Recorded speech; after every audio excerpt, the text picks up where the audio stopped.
Hi, my name is Tanya, and I'm a trainer at Church Community Builder. Church Community Builder is the software that your church has chosen to manage much of the church activities, including managing volunteers. So that's why you're watching this video. You're a volunteer at your church. In this video, we're going to walk through how you can manage your volunteer opportunities. Before we get started, I just want to say thank you for serving. All right, let's go ahead and start with our goals. In our recording today, we're going to take a look at how to manage your serving, how to update your preferences, so they're called serving preferences, learn how to adjust your own personal notifications, and we want to learn how to check in. We're going to learn how to manage serving through text, email, through a browser, and logging in to the Church Community Builder software. The approach I'd like to take is to demonstrate accessing your serving through text, through email, and by logging in to your Church Community Builder account. Once you get to the Manage Serving area, whether it be through text, email, or browser, it will look exactly the same.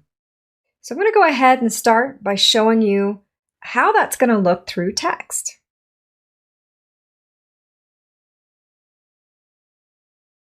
In this example, you'll see a 1-800 number and it says, check out your new serving opportunities. So that's what you'll look for. It may not say your church name in the text message, so be aware that it will say serving opportunities or something in regards to serving.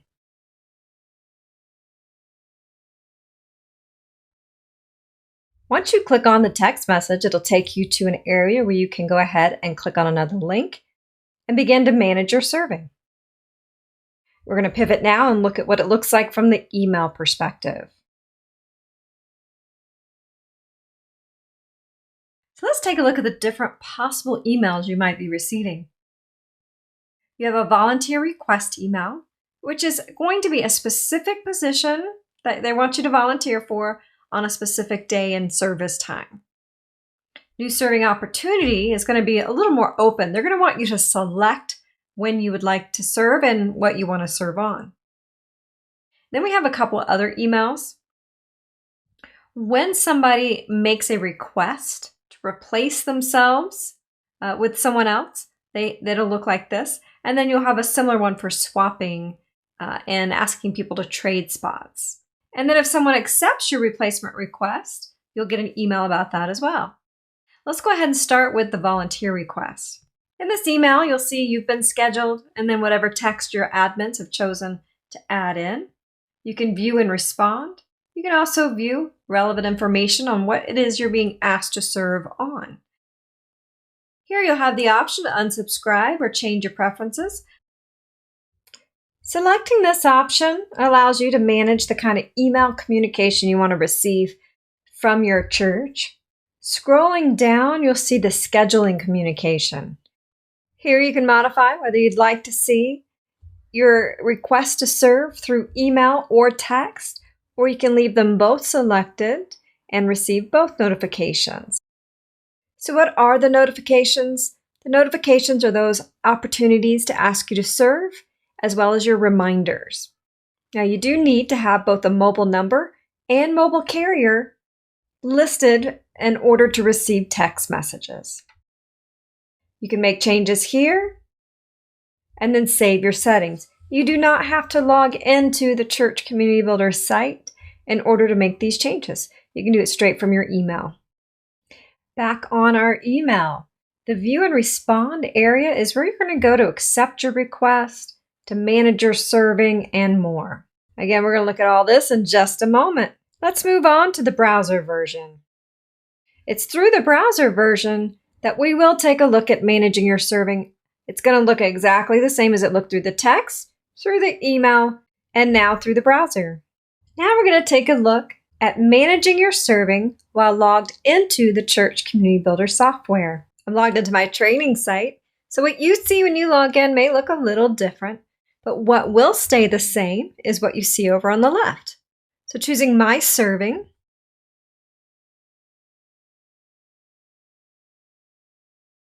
My Serving takes you to a page where you can view your pending request and you can manage not only your serving, but your family members serving as well. The first option here is assignments and requests. You'll see any pending requests listed here. Pending requests meaning you've been invited to serve, and now you need to choose whether you are going to accept that serving opportunity or not. You can select it from here and narrow down your two options, or you could check the box here and view your options from here. You can view accepted requests, any requests you've declined, and any you've checked into.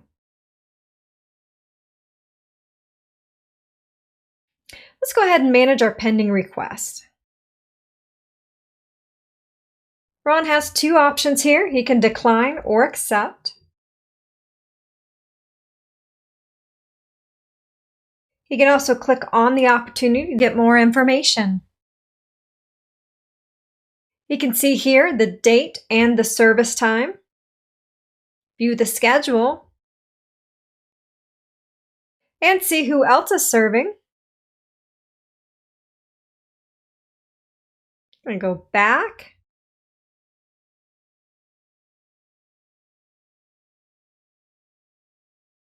He can double-click before he accepts as well.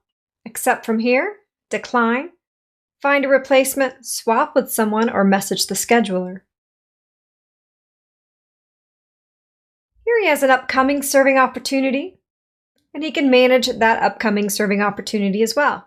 Clicking on this option, as I mentioned before, he can view the schedule. If there's any service plans associated with this serving opportunity, he would see that here.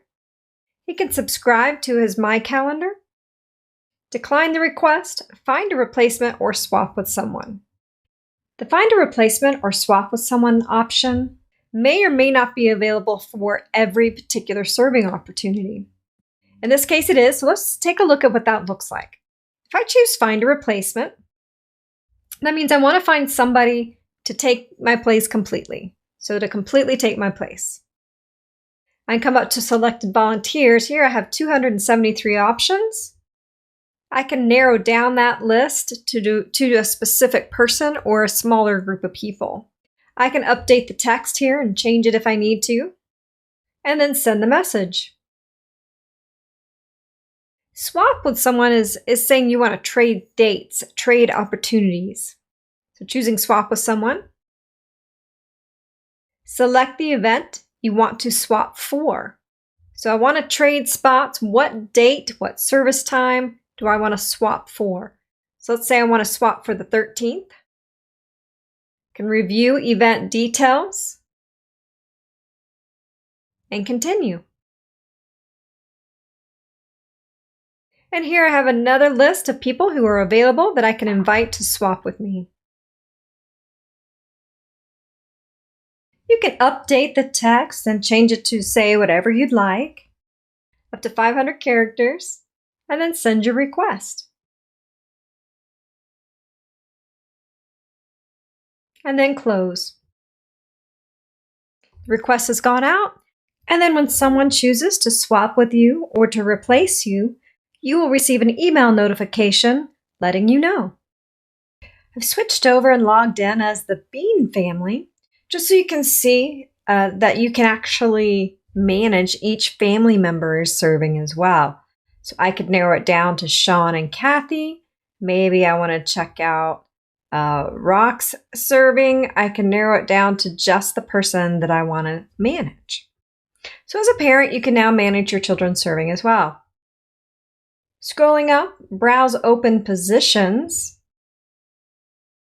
This allows me to accept or completely ignore opportunities to serve where it's, hey, can you serve and can you pick a time? So you'll see these are all Sunday the 30th.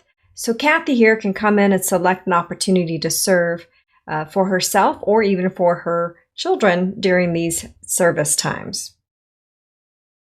Then up in the right, you have a settings gear. Here you can choose your preferences on when you'd like to serve for the positions you're filling. You can even choose that you prefer to serve with your family members. Coming here to the cafe team, it looks like Sean here prefers to serve on Sundays between 11 a.m. and 12:30 when he does serve on the cafe team. And you can manage that for each and every position. He has not set up a preferred time for the nursery and preschool, and you can leave that just as it is, or you can add in your preferred times. Now here at the top left, you'll see I'm editing for Sean. I can come here and switch and edit for any family member. Availability allows you to decide for each family member how often you're available to serve. It defaults to as often as needed. You can come in and choose a certain number of weeks per month or specific weeks of the month.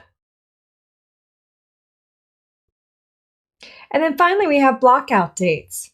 If you're going to be completely unavailable, you can block out an entire time frame. So let's say that you're going to be gone from the 6th of September until the 12th of September. You can add in a reason why you are unavailable if you would like, and save. If you choose to remove your blockout dates, you can do so by clicking on the blockout, clear blockout. Now, it may be that you are available for some of the day, but not the entire day. Maybe you volunteer throughout the week. Choosing the 23rd, for example, I can come to the blue dot here and slide it over to say it's part day, and then I can choose the times that I'm unavailable on that day. And save. And just as with the full day blockouts, you can click on a date and clear your blockouts as well. The last option we have here is edit contact info. Now you'll be able to edit your contact info from your text, from your email, and of course while logging into the software. Here you can switch which family member you're going to manage. You can add an image, update your name, email, mobile number, and carrier, and save. That's how you manage your serving.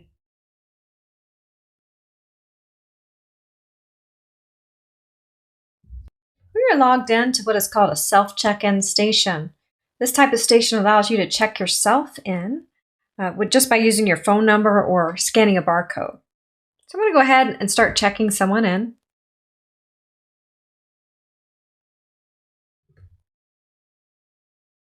So now we have the Abrams family here. And in this case, Joy is going to be the one checking in. She can check in her whole family at this point in time. We're just going to look at checking in just her. So coming here, we have a suggested event for her. And that's an event where she's a leader of the group, of the All Kids group. So she's being suggested to check into that one. If that's what your admins are suggesting that you do, you check into the event, then this is great. Just click and check in. However, if they're asking you to check into a schedule or a serving assignment, look for serving assignment instead of suggested event. So coming over here, I'm going to choose serving assignment and done and check in. Now let's take a look at another family. Now let's say Chandler and Monica are serving and they're checking their children in. I can select each name. In this case, I'm going to choose the event, serving assignment. Done. Same for Monica. And then checking in their children. We have some suggested events for them, so we can just click right on the boxes and we're good to go. If we do need to make changes, the ellipsis will help us with that. Choosing next.